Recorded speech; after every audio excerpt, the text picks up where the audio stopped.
Graça e paz, irmãos. Tudo bem? Quando o Arthurzinho estava falando desse verso, essa semana, por incrível que pareça, eu refleti muito sobre esse verso. Esse verso, deixar vir a mim os pequeninos ou as criancinhas. Graças a Deus por Jesus que Ele falou isso. Porque ninguém mais no Novo Testamento fala nada sobre criança. Interessante isso, né? Bendito seja Deus por Jesus, que mesmo não sendo pai, porque esse verso tem um grande efeito para quem é pai e mãe. Esse verso não tem efeito para você que é solteiro, pode confessar, ou não tem filho. Né? Porque você não tem uma conexão tão forte com o que é uma criança e entender o que é, quando Jesus fala, deixa ela vir, não bloqueie nada, não barra nada. Deixa vir, se ela quiser vir, deixa vir. Isso é lindo, né? É um Deus que pensou nas crianças também, bendito seja Ele. Vamos abrir nossas Bíblias, meus irmãos, no Evangelho de João, capítulo 10. Parabéns, você que aqui está nesse dia de calor. Você devia dar um prêmio para você, porque não é brincadeira esse calor, né? Maravilhoso, né, Bruno? João 10. Se você, o que estiver anotando, já anota também 16:33, que nós vamos pular depois para ele. Primeiro João 10, depois João 16:33. O 10 diz assim: o ladrão vem apenas para roubar, matar e destruir. Eu vim para que tenham vida e a tenham plenamente, ou como em muitas outras traduções, e tenham vida em abundância. Agora pula comigo para o 16:33, também do Evangelho de João. Nós vamos ler só a parte B do verso. 16:33, parte B, diz assim: neste mundo vocês terão aflições, contudo tenham bom ânimo, pois eu venci o mundo. Vamos orar mais uma vez, irmãos. Obrigado, Senhor, pela tua doce presença. Obrigado por esse calor tão gostoso. A gente espera por ele o ano inteiro, Senhor. É tão gostoso quando ele chega. Obrigado, Senhor. Mantenha assim, que a gente possa curtir muitos dias quentes neste verão. Agora dá-nos da tua atenção, do teu Santo Espírito, e fale conosco. E abre as nossas mentes e ajuda-nos a entender a tua palavra que é verdade. Em nome de Jesus. Amém e amém. Irmãos e irmãs, a Bíblia, se você não ler este livro com bastante atenção, estudo, discernimento e entender o que ela fala no seu todo, não só em um verso, você pode ter a sensação ou ser levado a conclusões errôneas de que às vezes ela está contradizendo a si própria. Por isso que assim a gente chama que a revelação da Bíblia é uma revelação progressiva. Você nunca pode pegar um verso e fazer daquele verso uma total verdade absoluta, porque não são em todos os casos que isso vai ser aplicável e você terá sucesso. Pelo contrário, você pode ter grandes problemas com isso. Aqueles que, por exemplo, usam a Bíblia como uma caixinha da sorte, sabe? Que você acha, viu que o Senhor fala comigo, o Senhor abre lá, o que o Senhor falar eu vou fazer. Poxa vida, o que já pegaram de palavra triste não foi brincadeira. Quando deu coincidência de dar certo, aí foi uma bênção. Se foi errado, foi o capeta. Se foi certo, foi o Senhor. Né? Aquela piada, né, do camarada que faz essa brincadeira, abre uma vez num versículo, e foi Judas lá e se matou, se enforcou. Aí o cara, não, essa palavra não pode ser de Deus. Fecha, abre de novo e pega um outro verso. Vai tu e fazes o mesmo. Se aceitar um negócio desse, o cara, então você não pode fazer isso. Não há contradições na Bíblia. Na Bíblia há coisas, assuntos que nós não entendemos. Essa é a grande verdade. E quando a gente trava, eu lembro do Moisés, que escreveu assim em Deuteronômio: as coisas reveladas pertencem a nós, Mas as coisas escondidas ou não reveladas pertencem a Deus. Em outras palavras, tem um limite. Ora Deus nos revela, ora entendemos uma parte, ora entendemos o todo. Mas a Bíblia, vou repetir, não se contradiz. E é com isso em mente que eu quero hoje responder uma pergunta que tem a ver com esses dois textos que a gente leu. E que, se você prestou atenção, parece que é um texto que contradiz um ao outro. E aí a pergunta que eu quero tentar responder essa noite é: vida abundante ou aflição? Qual é a dádiva que vem de Deus? Porque o primeiro texto, o ladrão não vem senão a roubar, a matar e a destruir. Eu vim para que tenham vida e a tenham em abundância. Infelizmente, tem sido muito mal apropriado. Eu acho que muita gente já viu explicações, já ouviu explicações sobre esse texto, que esse texto está falando do diabo. Que o diabo é o ladrão. Quando você geralmente compartilha com alguém que você está tendo alguma luta e aconteceu alguma coisa, uma palavra muito comum de ouvir é verdade, o diabo veio para matar, roubar e destruir. Troca o ladrão pelo diabo, o diabo entra no lugar do ladrão, e aí essas qualidades entram, como se o texto estivesse falando literalmente de Satanás. O texto aqui sim diz que o ladrão, não Satanás, vem para roubar, matar e destruir. Mas o texto aqui não está primariamente se referindo à entidade do mal. O texto aqui está se referindo a gente que põe a individualidade acima de qualquer coisa, que põe a necessidade própria acima de tudo e de todos. Se você perguntar para um ladrão consciente do que faz, ele vai falar assim: é porque eu preciso comer que eu estou te roubando. Não sei quantos viram, acho que menos de um mês atrás, o Casagrande lá do Corinthians, ex do Corinthians, foi assaltado. Levaram o carro dele, ele falou assim, quando os caras chegaram, eu falei para ele: meu, o casão do Corinthians. Os caras falaram: já era, casão, já era. E pegaram o carro dele e foram embora. A casa caiu, literalmente. O ladrão vai falar para você assim: olha, eu roubo porque eu preciso, eu roubo porque eu tenho necessidade. Em outras palavras, a minha individualidade, eu roubo porque eu quero aumentar o meu poder de compra e se tornar o chefe do morro um dia. Eu roubo porque eu tenho planos, eu tenho projetos, eu vou estender a minha boca. Eu roubo porque eu aprendi a roubar para viver, eu não quero trabalhar. Já me ofereceram trabalho, mas roubando dá mais.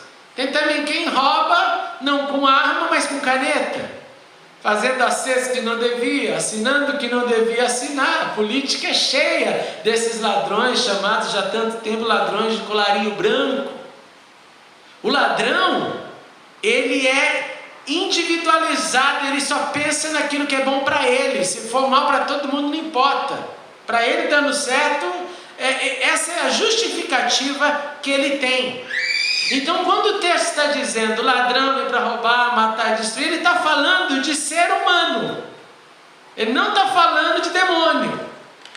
E que esse ser humano, ele só pensa nele. Isso no passado, porque foi Jesus que disse isso. Isso no presente. E isso no futuro. E você tem ladrão em todos os meios. De modo que esse tipo de linguagem, então, que às vezes se processa, de que o diabo está te roubando, o diabo está me roubando, o diabo me retalhou, o inimigo fez isso. Olha, me perdoe, mas isso eu acho que é papo de quem não entendeu o que Jesus fez na cruz. E se você ler o que Paulo diz aos Colossenses, no capítulo 2, 13 e 15, ele diz assim: ele nos perdoou todas as transgressões, ele cancelou a escrita de dívida, que consistia em ordenanças, que nos era contrária. Em outras palavras, ele pagou a conta, e ele removeu pregando na cruz. Parte 2: tendo despojado os poderes e autoridades, fez deles um espetáculo público. Você vai num espetáculo para chorar? só se chorar de emoção, de alegria, certo? É assim que acontece. Um espetáculo não é baseado em fazer um espetáculo para deprimir todo mundo sair daqui pensando em suicidar depois desse espetáculo macabro. Não. O que Paulo está dizendo é que Jesus expôs toda essa demoniada, todo mundo. E porque Ele está em nós, não por causa de mim nem de você, esse reino não tem acesso. Esse reino só tem acesso se o Senhor permitir e quiser, pela sua santa vontade, por algum objetivo específico. E nessa hora os seus belos aí tocam na sua cabeça pensando em Jó. Ali na conversa, Deus permite um acesso do mal na vida desse cara, porque Deus fala, esse cara é bom. Esse ser é bom. Pode ir lá, faz se quiser, esse ser aí é dos meus. Ele entende a aflição e vai passar por ela. Então, roubar, matar e destruir, o primeiro conselho que eu quero te dar essa noite, anula isso. O diabo roubou, o diabo... Retire isso da mente, porque isso é fazer de Jesus um ser pequenininho e falar, Jesus então está liberando aqui o diabo roubar, eu estou com Jesus, mas Jesus permite tudo acontecer. Não, quem permite, se acontece, somos nós. Porque se estivermos na luz e a luz em nós, se estivermos cheios do Espírito Santo, a jogada é outra, não é desse mundo. E eu volto a falar, não é porque a gente merece, é pela misericórdia dele. De modo que a nossa preocupação tem que estar então em como eu estou com ele, em como eu ando com ele, em como ele anda comigo. Portanto, o ladrão não vem senão para roubar, matar e destruir. Fala de gente mal intencionada, operante, gente viva, gente na sociedade. Agora é óbvio, né? É claro que o diabo também tem essas características. É óbvio que o reino do mal também quer roubar, quer matar, quer destruir. E é um negócio muito doentio e egocêntrico, porque você imagina que no mundo das trevas a Bíblia nos garante que Satanás será exterminado, mas mesmo sendo exterminado, ele quer levar a maioria e todo mundo que ele puder junto com ele. Isso é característica dele, mas eu volto a falar, não é o que o texto está falando primariamente. A segunda parte do verso, porque ele fala disso do ladrão, mas ele fala, eu venho para que tenhamos vida, para que tenham vida e vida em abundância. Eu fui cutucar esse negócio no original, porque abundância a gente pensa como bastante, bastante. Abundância é bastante. Tenho comida em abundância lá em casa, lá na despensa, tenho alegria em abundância. Abundância é muito. No original, abundância fala de uma vida, ouve isso, que experimenta e que vai.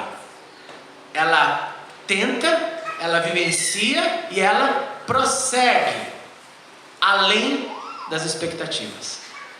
É como se falasse para você assim, tenta isso, você tenta, fala, uau, isso foi demais. E você, além de tentar e achar demais, você prossegue um degrau a mais. Isso é abundância no original. Você consegue ter algo, vivenciar alguma coisa, você fala, nossa, era mais do que eu esperava. E esse mais do que você esperava tem uma parte 2. Isso é abundância no grego, aqui nesse termo. É você gostar pra caramba, é como você falar assim, eu te chamar pra comer em casa e falar, vou fazer uma super comida pra você. E você fala, olha, a comida lá vai ser boa.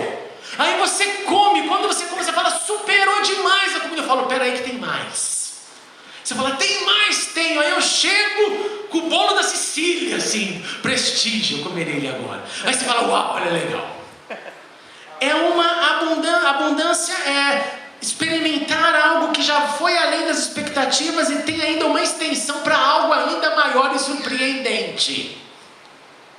Jesus então está falando, essa gente mal intencionada, essa coisa aí que rouba, esse pessoal do mal, que destrói, que não soma, que inclusive isso acaba sendo a encarnação do maligno na terra, daqueles que são gente, mas que são mais diabo do que o próprio diabo. Isso tudo acontece aí no mundo, mas eu quero dar para vocês essa super expectativa que se encontra com ela e ela é além do que você imagina. E essa abundância, segundo o texto, é o que Jesus dá para a gente. É Ele que dá. Então, não associe a abundância com vou prosperar. Não associe a abundância com vou prosperar. É claro que na vida abundante pode e está contido também as provisões que queremos, que necessitamos, nada de errado nisso. Mas minimizar a palavra, eu quero abundância, é só conta bem cheia de... Errou, não entendeu ainda o que é o negócio. Um pouquinho mais. A vida abundante no grego, no original, fala sobre um estado perene. Sabe o que é um estado perene? É um estado contínuo, é um estado para sempre, não é momentâneo. E a abundância para a gente é algo momentâneo. Hoje eu tenho bastante, amanhã eu posso não ter nada. A abundância na nossa mente, ela tem um tempo e um espaço para acontecer. Mas aqui o que Jesus está dizendo, olha, essa abundância ela dura para sempre. Ela se manifesta e vai se manifestando. Ela é o que mantém o recipiente estável, equilibrado. Ele fica bem, porque essa abundância o mantém com tudo aquilo que ele precisa, e com tudo aquilo, acima de tudo, para que ele enfrente o segundo verso que lemos, que é quando Jesus anuncia as aflições. E ele disse, tenho-vos dito isso para que tenham paz, no mundo tereis aflições, mas tende bom ânimo, pois eu venci o mundo. Jesus fala esse verso ali no cenáculo, Jesus fala esse verso como suas palavras finais, Jesus fala isso no seu último jantar com os seus discípulos, e deixa isso de maneira bem clara. Aqui no mundo, no planeta Terra onde vivemos, nós teremos aflições. E eu também fui cutucar esse negócio do original. É triste, porque a abundância é muito positiva, como eu disse, é além daquilo que eu esperava, um pouquinho mais. Aflições. Aflições no original começa assim, são as pressões, são as tribulações, ouve isso, especialmente toda pressão interior que causa alguém se sentir confinado dentro de si próprio. Se você falar isso para um psiquiatra, um psicólogo, um psicoterapeuta, ele vai falar, nós estamos falando aqui de uma depressão profunda. Nós estamos falando aqui de um encarunchamento, de um ostracismo. Eu entro para dentro de mim, aquele negócio está ali, e ouve mais. As aflições que deixam você confinado dentro de você, no original ela é um pouquinho pior. Ela fala assim, inclusive não tem jeito de fugir dela. É um confinamento sem fuga que dá para se observar. O que eu quero dizer com isso? Quando a gente fala assim, tá difícil, mas eu estou começando a ver a luz no final ou no fundo do túnel. Aflições no original fala assim, não tem luz no final do túnel, é um confinamento. Abundância, estado perene, para sempre, expandido, expansivo. Aflições, confinamento, preso dentro de mim e não estou conseguindo ver a saída disso. De modo que tereis aflições significa encarar e sentir o desespero. Encarar e sentir aquelas circunstâncias que você fala, esse negócio, eu não sei o que vai dar. Isso é aflição, bem-vindo.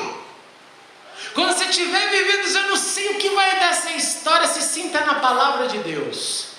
Se sinta numa revelação bíblica. No mundo tereis isso mesmo. É isso mesmo, palavras de Jesus. Só que daí Jesus aperta o botão, o pause, e fala assim, opa, tem um antídoto. Porque se ele parasse por aqui, meu Pai do céu, inclusive por causa disso, vamos finalizar a igreja, não precisa nada disso. Mas Jesus fala, tem de bom ânimo, eu venci o mundo. Tem de bom ânimo, eu venci essas aflições com aquele buraco. E eu acho que quando Jesus escolhe essa palavra, ele está pensando com certeza na sua morte de cruz.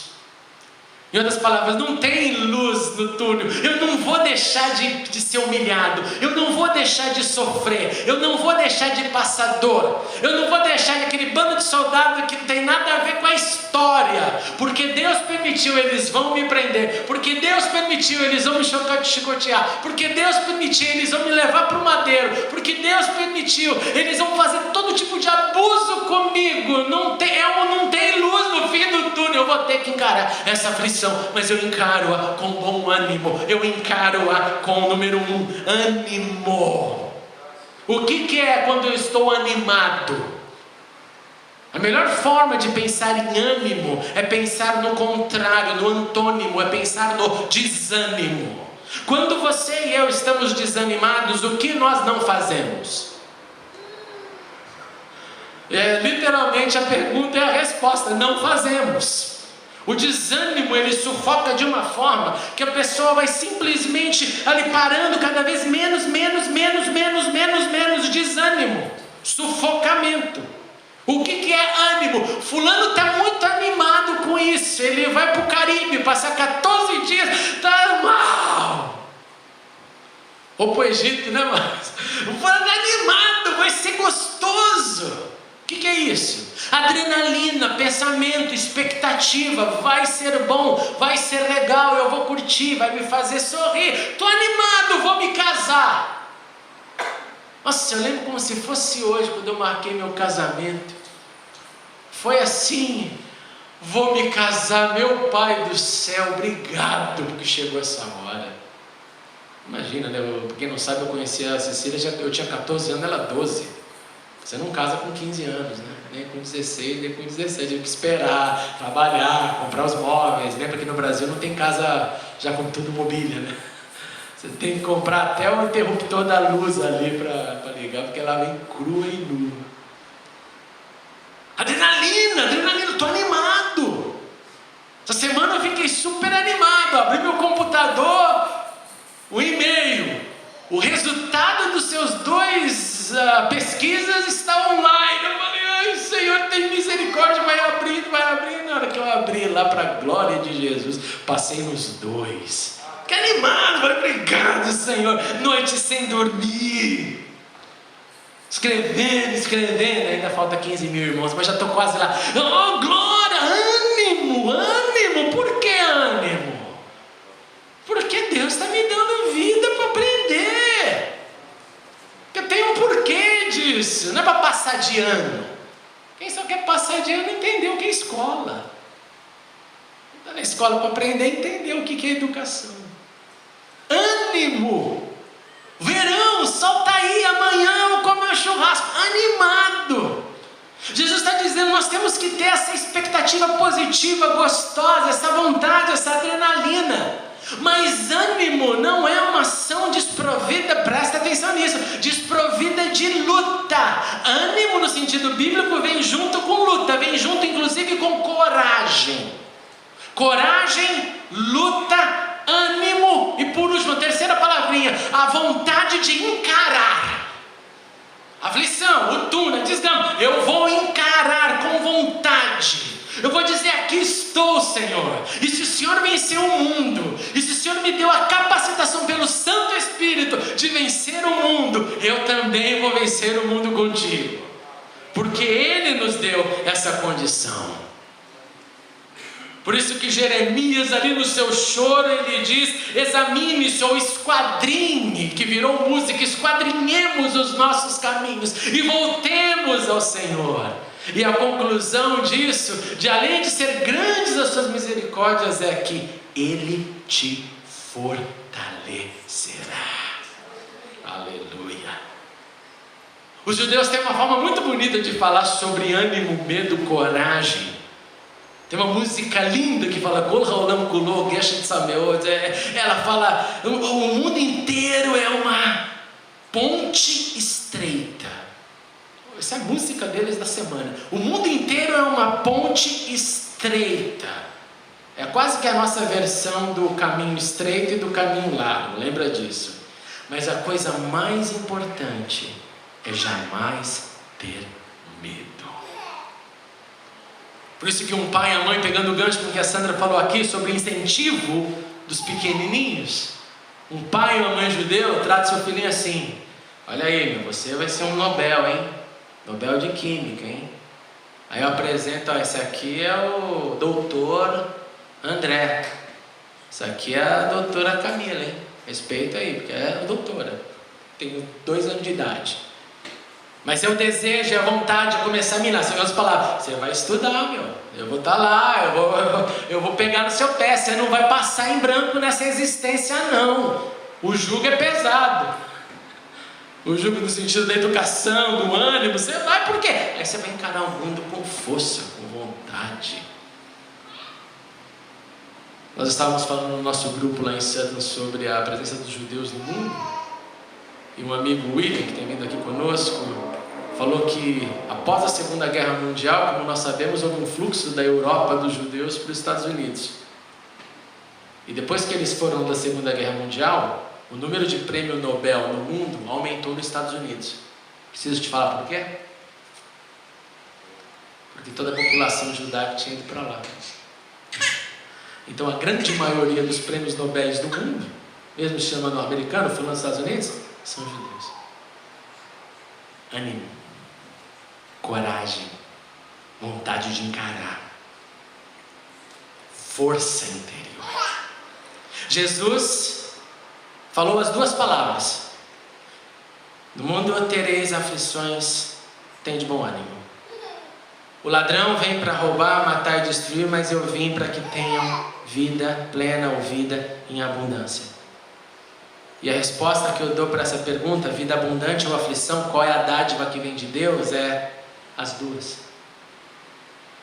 As 2 são dádivas de Deus. Tiago reforçou isso quando disse: meus irmãos, considerem motivo de grande alegria o fato de passarem por diversas provações, pois vocês sabem que a prova da sua fé produz perseverança, e a perseverança deve ter ação completa, não dá para parar no meio, a fim de que vocês sejam maduros e íntegros, sem lhes faltar coisa alguma. As 2 dádivas vêm de Deus, a aflição e a vida abundante. A abundante vida como o nosso estado constante, perene, como eu disse, rotina, o nosso dia a dia, porque o Espírito do Senhor nos dá essa condição. As aflições como desafios temporários, eles vêm, eles vão passar, o mar vai se agitar, mas vai se acalmar. Essa é a nossa poesia. As aflições fazem parte do nosso, em escala menor, o nosso pequeno Getsemane diário. Porque o grande Getsemane de Jesus foi um justo chorando lágrimas de sangue, pagando pelo que não fez. O nosso Getsemane de aflições são as lutas que a gente enfrenta, mas são pequenos, perto da grande luta. O que eu queria te dizer, meu irmão e minha irmã, que a certeza da minha alma é que sim, nós temos aflições e vida abundante. E se você perguntasse para mim qual é a que tem mais, eu te diria assim, sem medo de errar ou de tremer: com certeza a vida abundante, porque o Senhor é bom. O Senhor é bom e a sua misericórdia dura para sempre. Eu quero encerrar com essa pergunta: como que anda a sua experiência de vida abundante? Estado perene, contínuo, o tempo inteiro. Como que anda também o seu enfrentar das aflições? As aflições que têm guiado, derrubado, feito fazer o que não devia nunca ter feito. As aflições que têm coordenado, porque a abundância está em algum lugar. Para muita gente a abundância está só no Brasil. O que na minha opinião é um erro de cálculo. Porque o Senhor não fala de geografia, o Senhor fala de coração. Coração. E meu incentivo é que a gente receba as 2 dádivas, a aflição e a vida abundante, com o coração aberto, falando: me trata quando precisar e me mantenha no estado perene de alegria. Antes de nós orarmos, eu queria chamar o pessoal do louvor aqui para a gente cantar uma música e depois nós vamos clamar ao Senhor. Enquanto eles vêm aqui, se prepara, Vai lá, compartilha com quem estiver do seu lado aí, como é que anda a vida abundante, como é que anda as aflições. Vamos conversar um pouquinho enquanto o pessoal se prepara. Como é que anda a vida abundante? Está faltando vida abundante? Nessa definição de estado perene? Ou como é que está a aflição? Está um saco? Está difícil? Não está legal? Como é que está? As duas dádivas vêm de Deus. Reflete sobre isso enquanto o pessoal do louvor canta essa canção.